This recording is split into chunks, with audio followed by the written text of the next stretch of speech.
পৌষের আড়ষ্টতা কাটিয়ে স্বাধীন বাংলার বুকে নতুন সূর্য, যার অভ্যুদয় ঘটেছিল 54 বছর আগে এক সাগর রক্ত পেরিয়ে। মা মাটিকে মুক্ত করতে জীবন বিলিয়ে দেওয়া সূর্য সন্তানদের চরণে ভালোবাসার ফুল দিতে সর্বসাধারণের সঙ্গে আসেন বিভিন্ন রাজনৈতিক দলের নেতারা। কথা বলেন ফ্যাসিবাদ উত্তর নতুন রাজনৈতিক বাস্তবতা আর নির্বাচন প্রসঙ্গে। বিজয় সকালে শ্রদ্ধা জানাতে আসেন বিএনপি নেতারা। জামায়াত ৭১-এর স্বাধীনতা বিরোধী ছিল, এখনও তারা সেই চেষ্টা চালিয়ে যাচ্ছে বলে মন্তব্য করেন দলটির স্থায়ী কমিটির সদস্য মির্জা আব্বাস। স্বাধীনতা বিরোধীদের জাতির শ্রেষ্ঠ সন্তান বলা মুক্তিযোদ্ধাদের অপমান করার শামিল বলেও মন্তব্য করেন তিনি। দলটির স্থায়ী কমিটির আরেক সদস্য মঈন খান সুষ্ঠু নির্বাচনের মধ্য দিয়ে আবারও গণতন্ত্র প্রতিষ্ঠিত হবে বলে আশাবাদ ব্যক্ত করেন। আমরা আশা করেছিলাম স্বাধীনতার পর যে আশা আকাঙ্ক্ষা উদ্দীপনা নিয়ে দেশ গড়ার, আওয়ামী লীগ এসে আমাদের সেই সমস্ত সকল আশা আকাঙ্ক্ষা চূর্ণ বিচূর্ণ করে দিয়েছে। আজকে সামনের যে দিনগুলো আসছে, এই নির্বাচনে আমরা আশা করছি সরকার যথাযথভাবে জনগণের যারা আশা আকাঙ্ক্ষার প্রতিফলন ঘটাবে সেরকম একটি দলকে ভোট দিয়ে নির্বাচিত করবে।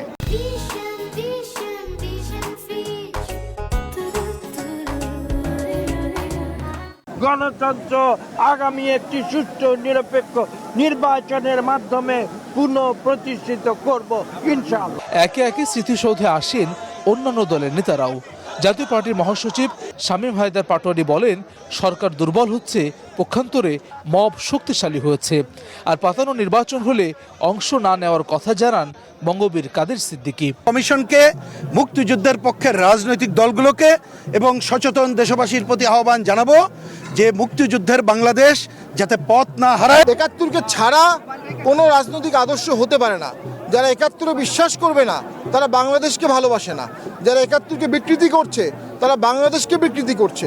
ফ্যাসিবাদ বিরোধী দল এক না হলে বিপদ অনিবার্য বলে মন্তব্য করেন গণ অধিকারের সাধারণ সম্পাদক রাশেদ খান।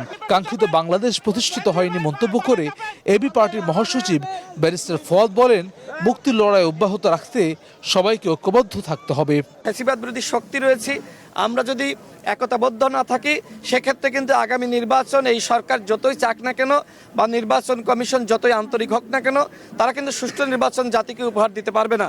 স্মৃতিসৌধে শ্রদ্ধা জানিয়েছেন ঢাকা বিশ্ববিদ্যালয়ের ভিসি সহ ডাকসু নেতারা। সবসময় একটি বৈষম্যহীন সমাজ গঠনের যে স্বপ্ন, সেটি পরিপূর্ণভাবে অর্জিত হয়েছে এটি বলা যাবে না। এই সংগ্রাম আমাদের অব্যাহত রাখতে হবে। নানা মত, পথ আর চিন্তার পার্থক্যকে দূরে রেখে বাংলাদেশকে এগিয়ে নিতে শপথ নেওয়ার দিন আজ। রাজনৈতিক দলগুলোর বক্তব্যেও সে কথাই ঘুরে ফিরে এলো। লক্ষ্য মুক্তিযোদ্ধাদের কাঙ্ক্ষিত সাম্য, মানবিক মর্যাদার সামাজিক সুবিচারের বাংলাদেশ। হাসান ওয়ালি, সময় সংবাদ, জাতীয় স্মৃতিসৌধ, সাভার, ঢাকা।